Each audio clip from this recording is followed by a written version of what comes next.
ನಮಸ್ಕಾರ. ಕೊಹ್ಲಿ ಮತ್ತು ರಜತ್ ಪಾಟಿದಾರ್ ಆರ್ಭಟವನ್ನ ಕಂಡು ದಂಗಾದರು ಕ್ರಿಕೆಟ್ ದಿಗ್ಗಜರು. ಬಳಿಕ ನೀಡಿದರು ದೊಡ್ಡ ಹೇಳಿಕೆ. 10 ವರ್ಷಗಳ ಬಳಿಕ ಮುಂಬೈ ಸೋಲಿಸಿ ಇತಿಹಾಸ ಸೃಷ್ಟಿಸಿತು ಆರ್ಸಿಬಿ. ಹಾಗಾದರೆ ಸುದ್ದಿಯ ಸಂಪೂರ್ಣ ಮಾಹಿತಿ ಏನು? ಅಷ್ಟಕ್ಕೂ ಮುಂಬೈ ವಿರುದ್ಧ ಆರ್ಸಿಬಿ ಗೆದ್ದ ಬಳಿಕ ಕ್ರಿಕೆಟ್ ದಿಗ್ಗಜ ಹಾಗೂ ಮಾಜಿ ಆಟಗಾರರು ಹೇಳಿದ್ದೇನು ಗೊತ್ತಾ? ಹೀಗೆ ಇದರೆಲ್ಲದರ ಬಗ್ಗೆ ಈ ವಿಡಿಯೋದಲ್ಲಿ ಸಂಪೂರ್ಣವಾಗಿ ತಿಳಿಸ್ಕೊಡ್ತಾ ಹೋಗ್ತೀನಿ. ಆದ್ದರಿಂದ ದಯವಿಟ್ಟು ಈ ವಿಡಿಯೋವನ್ನ ಕೊನೆವರೆಗೂ ನೋಡಿ.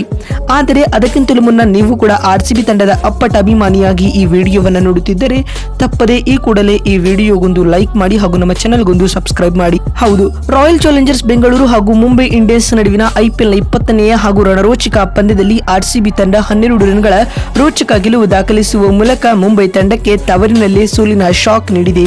ಈ ಗೆಲುವಿನೊಂದಿಗೆ ಆರ್ಸಿಬಿ ತಂಡ ಮುಂಬೈ ತಂಡವನ್ನ ವಾಂಖೇಡೆ ಅಂಗಳದಲ್ಲಿ ಬರೋಬ್ಬರಿ 10 ವರ್ಷಗಳ ಬಳಿಕ ಸೋಲಿಸಿದ ಹೊಸ ಇತಿಹಾಸವನ್ನ ಕೂಡ ಇದೀಗ ಸೃಷ್ಟಿಸಿದೆ.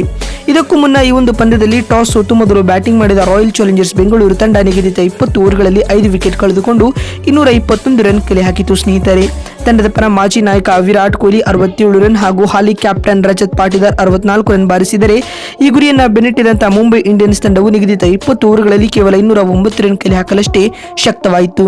ತಂಡದ ಪರ ತಿಲಕ್ ವರ್ಮಾ 56 ರನ್ ಹಾಗೂ ಹಾರ್ದಿಕ್ ಪಾಂಡ್ಯ 42 ರನ್ ಬಾರಿಸಿ ಟಾಪ್ 2 ಸ್ಕೋರರ್ ಎನಿಸಿಕೊಂಡರು. ಇನ್ನು ಇತ್ತ ಕೃಣಾಲ್ ಪಾಂಡ್ಯ ಪ್ರಮುಖ 4 ವಿಕೆಟ್ ಕಬಳಿಸಿದರು. ಇದರೊಂದಿಗೆ ರಾಯಲ್ ಚಾಲೆಂಜರ್ಸ್ ಬೆಂಗಳೂರು ತಂಡ ಈ ಪಂದ್ಯದಲ್ಲಿ 12 ರನ್ಗಳ ಭರ್ಜರಿ ಗೆಲುವು ದಾಖಲಿಸುವುದರೊಂದಿಗೆ ಟೂರ್ನಿಯಲ್ಲಿ 3ನೇ ಗೆಲುವು ಕಂಡಿದೆ. ಸ್ನೇಹಿತರೆ, ಇನ್ನು ಇತ್ತ ಆರ್ಸಿಬಿ ತಂಡ ಪಂದ್ಯ ಗೆದ್ದ ಬಳಿಕ ಮಾತನಾಡಿದ ಕ್ರಿಕೆಟ್ ದೇವರಾದ ಸಚಿನ್ ತೆಂಡೂಲ್ಕರ್ ಈ ರೀತಿಯಾಗಿ ತಿಳಿಸಿದರು.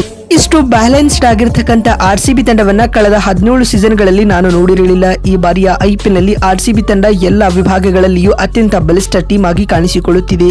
ಬ್ಯಾಟಿಂಗ್, ಬೌಲಿಂಗ್, ಫೀಲ್ಡಿಂಗ್ ಎಲ್ಲ ಡಿಪಾರ್ಟ್ಮೆಂಟ್ಗಳಲ್ಲಿಯೂ ಆರ್ಸಿಬಿ ಅತ್ಯುತ್ತಮ ಪ್ರದರ್ಶನ ನೀಡಿ ಇದೀಗ ಬಲಿಷ್ಠ ಮುಂಬೈ ತಂಡವನ್ನ ಸೋಲಿಸಿದೆ ಎಂದು ಸಚಿನ್ ತಿಳಿಸಿದ್ದಾರೆ. ಮತ್ತು ಮಾತು ಮುಂದುವರಿಸಿದ ಅವರು, ಮತ್ತು ಡೆತ್ ಓವರ್ನಲ್ಲಿ ಜಿತೇಶ್ ಶರ್ಮಾ ಕೇವಲ 19 ಎಸೆತಗಳಲ್ಲಿ ಅಜಯ್ 40 ರನ್ ಬಾರಿಸಿ ಮ್ಯಾಚ್ ಟರ್ನ್ ಮಾಡಿದರು ಎಂದು ತೆಂಡೂಲ್ಕರ್ ತಿಳಿಸಿದರು. ಮತ್ತು ಇದಾದ ಬಳಿಕ ಮಾತನಾಡಿದ ಸುರೇಶ್ ರೈನಾ ಈ ರೀತಿಯಾಗಿ ಹೇಳಿದರು. ಮೊದಲನೆಯದಾಗಿ ಆರ್ಸಿಬಿ ತಂಡಕ್ಕೆ ಅಭಿನಂದನೆಗಳು. ಇಂತಹ ಬಲಿಷ್ಠ ಎಂಐ ತಂಡವನ್ನ ತವರು ಅಂಗಳದಲ್ಲಿ ಸೋಲಿಸುವುದು ನಿಜಕ್ಕೂ ತಮಾಷೆಯ ಸಂಗತಿಯಲ್ಲ. ಇಂದಿನ ಪಂದ್ಯದಲ್ಲಿ ಆರ್ಸಿಬಿ ಒಳ್ಳೆಯ ಕ್ರಿಕೆಟ್ ಆಡಿ ಅಭಿಮಾನಿಗಳನ್ನ ರಂಜಿಸಿದೆ ಮತ್ತು ಈ ಪಂದ್ಯವನ್ನ ನಾನು ಆನಂದಿಸಿದ್ದೇನೆ ಎಂದು ಸುರೇಶ್ ರೈನಾ ಹೇಳಿದರು. ಮತ್ತು ಇದಾದ ಬಳಿಕ ಮಾತನಾಡಿದ ವೀರೇಂದ್ರ ಸೆಹ್ವಾಗ್ ಅವರು ಈ ರೀತಿಯಾಗಿ ಹೇಳಿದರು. ಆರ್ಸಿಬಿ ಮತ್ತು ಮುಂಬೈ ನಡುವಿನ ಪಂದ್ಯ ಯಾವಾಗಲೂ ಎಡ್ಜ್ ಆಫ್ ದ ಸೀಟ್ ನಲ್ಲಿ ಕುಳಿತು ನೋಡಬೇಕಾಗುತ್ತದೆ, ಏಕೆಂದರೆ ಈ ಪಂದ್ಯ ತೂಗುಯಾಲೆಯಂತೆ ಇರುತ್ತದೆ. ಆದ್ಯಾಗೂ ಇಂದಿನ ಪಂದ್ಯದಲ್ಲಿ ಆರ್ಸಿಬಿ ತಂಡ ಅದ್ಭುತ ಕ್ರಿಕೆಟ್ ಆಡಿ ಈ ಪಂದ್ಯ ಗೆದ್ದುಕೊಂಡಿರುವ ಕಾರಣ ಅವರಿಗೆ ಅಭಿನಂದನೆಗಳು. ಆದ್ಯಾಗೂ ಮುಂಬೈ ತಂಡ ಸಖತ್ ಸ್ಟ್ರಾಂಗ್ ಇರುವ ಕಾರಣ ಅವರು ಕಂಬ್ಯಾಕ್ ಮಾಡುವ ವಿಶ್ವಾಸ ನನಗಿದೆ ಎಂದು ಸೆಹ್ವಾಗ್ ತಿಳಿಸಿದ್ದಾರೆ. ಆರ್ಸಿಬಿ ತಂಡದ ಈ ಆಟವನ್ನ ನಾನು ಸಖತ್ ಎಂಜಾಯ್ ಮಾಡಿದ್ದೇನೆ. ಆರ್ಸಿಬಿ ಇದೇ ರೀತಿ ಆಟವನ್ನ ಆಡಿ ಪ್ಲೇ ಆಫ್ಗೆ ಕ್ವಾಲಿಫೈ ಆಗಬೇಕು ಎನ್ನುವುದು ನನ್ನ ಮಹಾದಾಸೆ ಆಗಿದೆ ಎಂದು ವೀರೇಂದ್ರ ಸೆಹ್ವಾಗ್ ಹೇಳಿದ್ದಾರೆ. ಮತ್ತೊಂದು ವಿಡಿಯೋದಲ್ಲಿ ಸಿಗ್ತೀನಿ. ಅಲ್ಲಿವರೆಗೂ ನಮಸ್ಕಾರ, ಧನ್ಯವಾದಗಳು ಸ್ನೇಹಿತರೆ.